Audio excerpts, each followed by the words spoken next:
Please join me in welcoming Justin. What unacknowledged pain keeps you from becoming who you're meant to be? It was January 4th, 2019. The hospital room felt like a trap, sterile and cold. My parents in front of me, a counselor beside me, waiting for me to speak. And then I did. The most honest words I'd ever uttered. If I keep feeling this way, I don't want to be here anymore. At 34, I was a single father, living in my mom's basement, broke, jobless, and drowning in debt. Drugs and alcohol become my refuge, a temporary escape from the storm raging in my mind. Growing up, I never felt like I fit in. I was always trying to impress people. I carried this invisible weight, and over time, it got heavier. Anger, depression, and thoughts that gnawed at me. By adulthood, I was suffocating under it, reaching for anything to ease the burden. Each drink, each hit, it wasn't just a bad decision. It was my way of surviving. But I learned something from being in that room. Unconditional acceptance of pain and suffering is necessary to live a meaningful, purposeful life. We all have a purpose, though it's not always clear. For the longest time, I believed my true purpose was to be a dad joke teller extraordinaire. My wife disagrees. Naturally, my 8-year-old sided with her. Well, I had to ground him because he is clearly a liar. At times, finding a purpose hits you like a wrecking ball. Other times, it slowly reveals itself piece by piece. My purpose, for a long time, was buried under my addiction. I thought alcohol was helping me cope. In reality, it was robbing me of clarity. It was making the pain louder. With 1 in 5 people in North America experiencing a mental health episode annually, alcohol becomes an easily accessible remedy. No prescriptions needed. It's everywhere.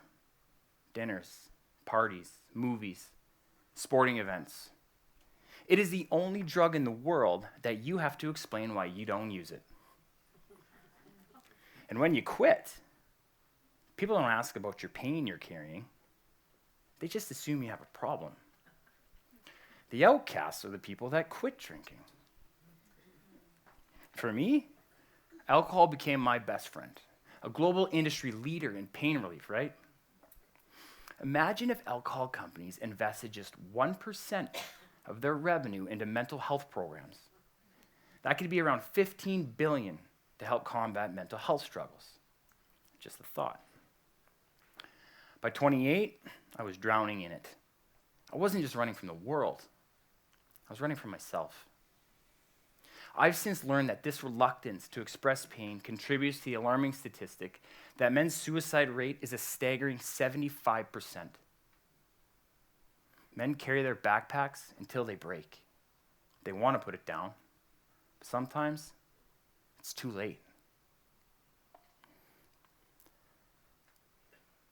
By 28, I was drowning in it.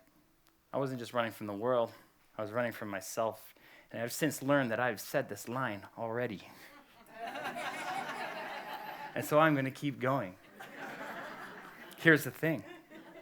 You can't outrun your mistakes. But you can't outrun pain either. Pain catches up no matter how fast and how far you go. And when it does, it doesn't knock politely. It deepens. It sharpens. And if you don't confront it, it will carve you into someone unrecognizable. When I became a father, fear took over. I worried that my son would grow up to be just like me. Instead of embracing the joy of fatherhood, I spiraled further, leading to his mother leaving with him. I remember standing behind him one day, tears rolling down my face. I wondered, will I make it to be the father that he deserves? The third time I ended up in the hospital with alcohol poisoning. My son came to visit, and I will never forget what he said. "Mommy, what's wrong with Daddy?" Those words cut through me like a blade. Now, I know what you're thinking. Third time's a charm, right? Nope. I was uncomfortably comfortable with the pain I was in. Because here's the truth. Sometimes pain becomes familiar. You build a relationship with it. And letting go, it's like losing part of yourself. So I had to ask myself, if I don't face it now, then when? Because the pain of staying the same finally outweighed the pain of change. I had to stop running. I had to stop hiding. No more excuses. I used to have an algorithm for drinking. Now I have a new one for life. Admit, accept, ask. I admitted that my addiction was controlling my life and my mental health was declining. I accepted that this was my truth, that my pain was real, and I needed help. And I asked for it again and again and again. My son became my reason, my why, and my journey towards sobriety began. But I quickly learned that sobriety didn't mean the end of pain. It only meant the beginning of healing. We tend to drive our pain down until it meets the depths of despair where uncertainty looms. However, without uncertainty, there could be no magic. There'd be no surprise.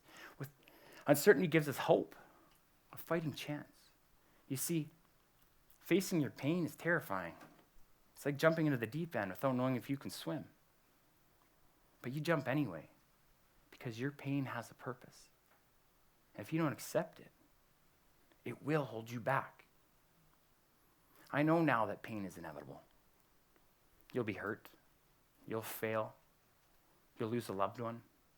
You'll disappoint others and yourself.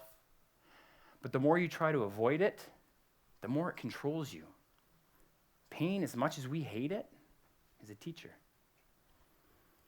My pain has taught me the bravery of vulnerability, the meaning of empathy, and the importance of kindness because of the untold stories of others. It has shown me that I have survived 100% of my worst days. I've learned that pain doesn't care about timing. It strikes when you least expect it. But instead of asking, why me? I started asking, well, why not me? You know, life doesn't slow down for anyone, and neither does pain. But our struggles can shape us into who we're meant to be. Most importantly, pain is a reminder that we're alive, that there's still more story to be told. When asked if I would change my pain, I always answer no. You know, those dark days, those struggles, they've allowed me to help others. They've shown me that asking for help is a strength, not a weakness. By accepting my dark times, I get to create light. You know, I went from being broke, depressed, and suicidal to a mental health advocate, speaker, coach, and author. I rebuilt my family, and we welcomed a new daughter. I watched my son score his first goal in hockey, and for once, I didn't think he deserved a better dad. I turned my pain into purpose. Let's be honest, though. As a hockey parent, I'm still broke.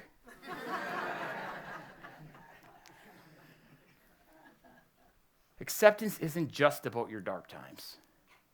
It's about acknowledging the pain that you've caused others and the pain they've caused you. Now, acceptance doesn't mean forgetting. It only means the pain no longer controls you. With acceptance comes peace. And with peace, healing can finally begin. As Dr. Viktor Frankl says, in some ways, suffering ceases to be suffering at the moment it finds a meaning. The pain wasn't done with me yet. I learned another lesson. 4 years later, I ended up back in that same hospital. This time, it wasn't me. It was my hero, my grandfather. He was diagnosed with cancer, and he faced a choice: to reduce the pain or to live with it. His response shook me to my core. I would rather live a life of quality over quantity, he said. My grandfather showed me that sometimes pain is the key to living fully. Pain is a part of our story. It's not something to erase, it's something to embrace. This journey has taught me that unconditional acceptance of pain isn't just about surviving. It's about thriving. And now I ask you, what pain are you avoiding? Because your pain, whatever it is, has the power to help shape your purpose. The question is, will you face it? Admit that what you feel is real and bring it forth from the shadows.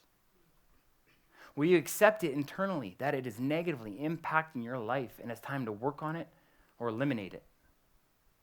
And will you step in your vulnerability and ask for help? Because we are always stronger together. When you face your pain, you take back the power you thought you lost. That power is still inside of you, waiting to be reclaimed. Let your pain fuel your growth. Let it be the fire that helps light your path. Because in the end, it's not about escaping suffering. It's about using it to build a life that's truly empowered. Thank you.